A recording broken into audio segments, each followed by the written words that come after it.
Maxwell. Coach, would you like to start? Sure. I'm really happy for our team. I love the way we competed in the second half. We executed in the second half.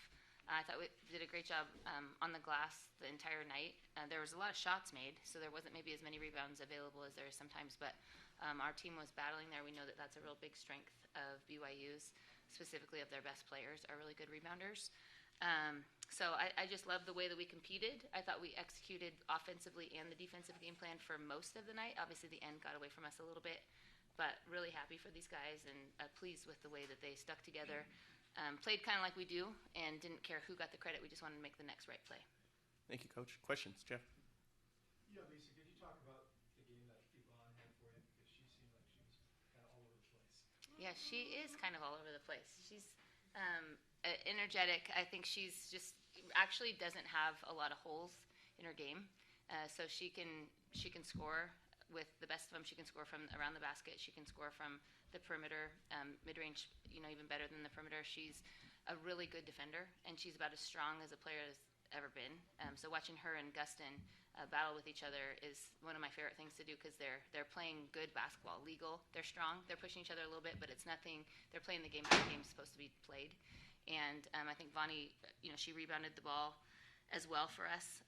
So I think our team has a lot of faith in her. And when something breaks down or we don't know what's going on, we just throw the ball to Vaughn. And usually she's going to either make a great pass out to somebody, she's going to make a basket herself, she's going to draw a foul.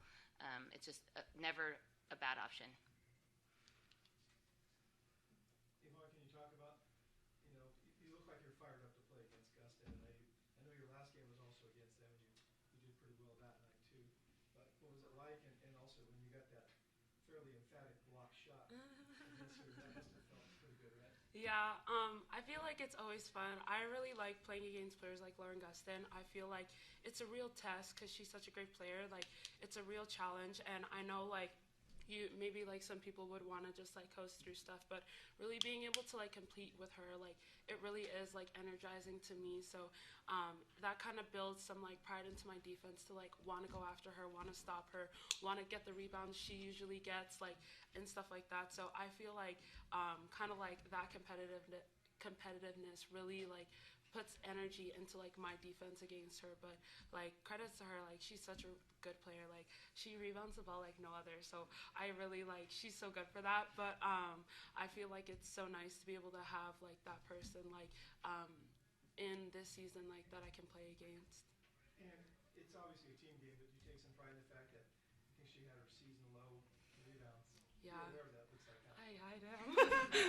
I had to look at the stats to get a make sure, but it is a team effort. But for me, I really it gets me excited that I'm able to demonstrate that part of my defense and that part of my game through guarding her that well. Lisa, can you talk about, you guys finally are healthy again, right? You have Kaylee back, you have Maud back. Just how that depth is going to help you throughout the postseason here, and just how nice it is to finally be a complete team again when throughout most of the year you've been somebody or another has been out the whole year.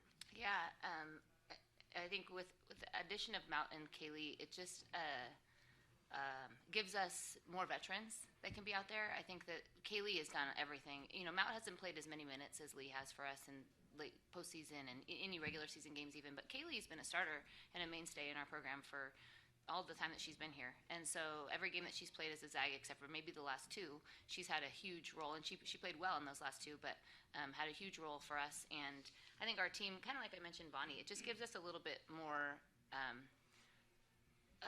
known. We know what they're going to do. They've practiced it, they've experienced it, they've repped out. And our young players are great, and they're going to make huge impacts. But those guys are just a little bit more experienced. And this time of year, you rely on people to steady the storm. And so I think adding Mount and Lee are great with that. And it proposes some problems. We're working through them, but we have rotation things to figure out, and that's changing some people's role on the team, and even theirs. They might have come in the beginning of the year and played a lot more or made a different impact, and then with their injuries, I think they're trying to figure out what their new role is as well. But I think we're getting it.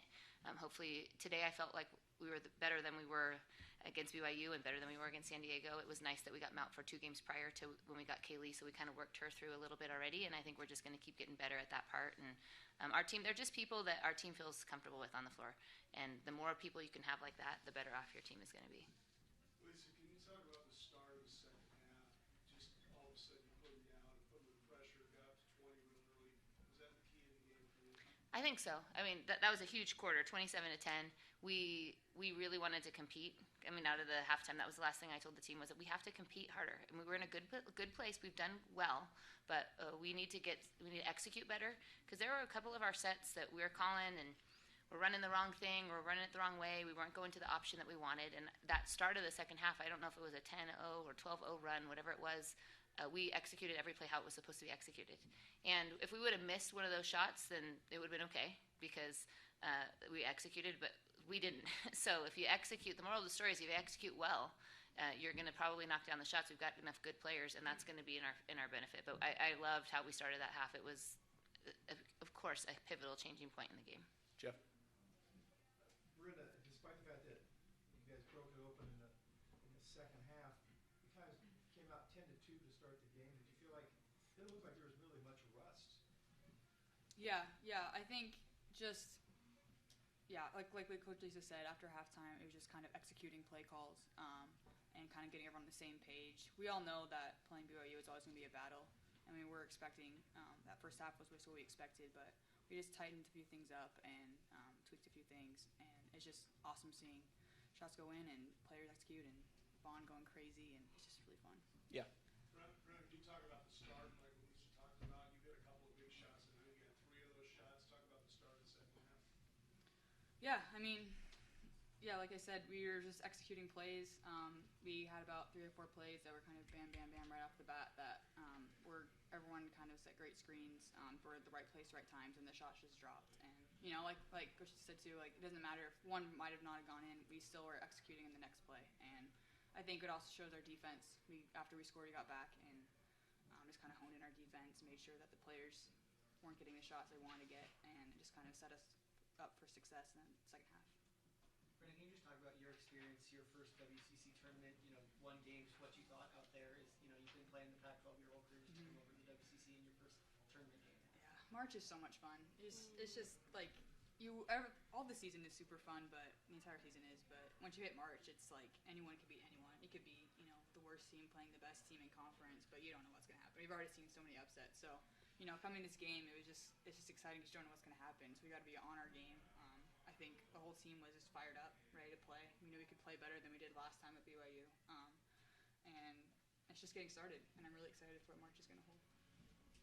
Bonnie, is obviously a physical game today with Gustin and Calvary. You got a bloody nose almost immediately, it seemed like. She got a couple of them, huh? Yeah. How did that just kind of like set the tone today for you, especially you missed your first couple shots, but after that you really were able to get it going. Was anything like that able to just kind of kickstart you? I feel like maybe after my bloody nose, I feel like I was more focused on that than like my missed shots. So like honestly, like for me, I don't really remember my missed shots right now. So I feel like that maybe like distracted me. But I feel like if anything, whenever I missed a shot, like I get the rebound, kick it out to Linny, she makes a shot. So at the end of the day, like, does my missed shot really matter? Like, it doesn't. So I feel like that's the mindset I kind of had going forward. Like, I just have to play my game. I have to play with my team. I have to get my team open, create advantages for them. And stuff is going to come to me, so I can never be, like, swayed by the fact that maybe I'm not shooting the best at the beginning because it's just the first 2 minutes of the game. So I feel like that mindset really, like, propelled me forward throughout the rest of the game. Yeah. Lisa, you haven't played back-to-back games in a long time. When you did, you were pretty successful at that tournament. What do the back-to-back days present that we wouldn't know, or what do you have to prepare for when you play on back-to-back days? I think the depth that we have is a bonus to us. I think that's something that you guys all know, though. So I don't know. You guys are smart people in this room, but I would say you just have to flip your attention to something different. BYU has been a big rival in our conference for a long time, as long as they've been in here. And Pacific played us as tough as anybody did, and I think Portland's kind of become a new rival. So I think regardless of who we have, you're playing against an opponent this time of year, but also you're playing for that next part. And so, we just try to rest as much as we can and try to stay focused on the new. I think what I'm trying to do all the time as a coach, and sometimes successful with, and trying to help these guys do, is just focus on right now. And so tomorrow we'll present new challenges, and we'll rest as fast as we can, and ice as much as we can, and then just look at the next challenge. And I think if you stay in the moment and if you stay present, that's the best success for those back-to-back games or short turnaround, or you don't know a lot. Right now we know a lot about these two teams, but once you get to the NCAA tournament, you're trying to prepare for someone who you don't know anything about. You just got to stay, take the information in, digest it the best you can, and figure out ways to be successful against it. Well, you nodded your head that whole time your coach is answering the question. Yes, Lonnie. Are there problems? Are there things that we don't know about when you have to play back-to-back games that you could kind of enlighten us on? Probably just making sure that we come out with the same energy we did today for tomorrow. Obviously, in the tournament we had at the beginning of the year, being able to come into every single game with the same amount of energy, to be able to put that into our game, we have to be able to do that. So I feel like that's one of the hardest turnarounds, just getting our mindset right and getting our energy put towards stuff that need our energy, need our effort, need our concentration, our focus, but our attitude. That stuff I feel like is something that we need to focus on coming into this next game. Well, everybody's in agreement, Brenna, because you were nodding your head with what you love to say. Talk to us about playing in back-to-back days. Yeah, I think we had a conversation last night before dinner, and it was about how when teams win a big game or something, there might be a little dip the next game in energy, and we're kind of focused on not letting that happen. So yeah, like those two said, it's just obviously physically making sure we're icing and rehabbing and everything to do, but also mentally staying engaged, because Portland's a great team. If we don't come out ready, they're gonna. Or Pacific. Yeah, Or Pacific. My bad. Oh my gosh. Pacific. I was about to say that. It's okay. One of Brenda's those teams with the peace. Yeah, Yes. the P schools. One of the P schools. Yeah, we just. You know what? Next question. I was about to say, Gosh. You can answer it both ways, and we'll just run the one. Yeah. Jeff? Yvonne, you guys have plenty to be motivated by. Is playing the final game you'll probably ever play against BYU one more thing that got you fired up? Honestly, I thought of that after the game. I realized that we're never gonna see them again, and I was like, oh my gosh! So I feel like that kind of brought a little bit energy to other people, but at the end of the game, it brought energy to me. Yeah. Last question. Brenna, was there anything different? I know the first half you weren't really able to get to your spots and get your shots, but in the second half, I know you mentioned those plays that you ran right out of the gate, but was there anything different that you saw that was able to get you a little more space to get your shot off? I think it's just the way the flow of the game goes. Sometimes the first half, I don't get a lot of shots, and the second half it goes your way. It just depends on how the game's going. But we had a lot of players that were executing really well, and the ball was going in the basket, if it was for me or someone else. So as long, we were scoring points, it just happened to go my way more in the second half than the first half. But it's just kind of the flow of the game. You never really know when the shots are going to be there. We got time for one more. Jim, do you have one? I was going to ask you about free throw shooting, because this is something I've noticed. You were not the best free throw shooter when you came to Gonzaga. No. 70% last year, which is pretty good. Now 80%, and that's a major reason why this team is so good. You're another one, but talk about what you've done. You must have put a lot of work in. Yeah. I definitely put a lot of work in. I feel like free throws is something we always work on as a team, but even in my individual workouts or when I'm shooting by myself, I always implement free throws into my shooting, just to get that rhythm. Because if you take advice from Brenna, she said you just have to shoot them. Just got to find your rhythm. So I feel like that's something I really worked on. And then give credit to my mom. She always tells me to work on my free throws. So I feel like my percentage went up because I listened to my mother. There you go. Great. Thank you, everybody. Thank you. Congratulations. Thank you, guys. Thank you. Oh my The God. locker room is open for another 6 minutes if you'd like to. That's bad. It's okay.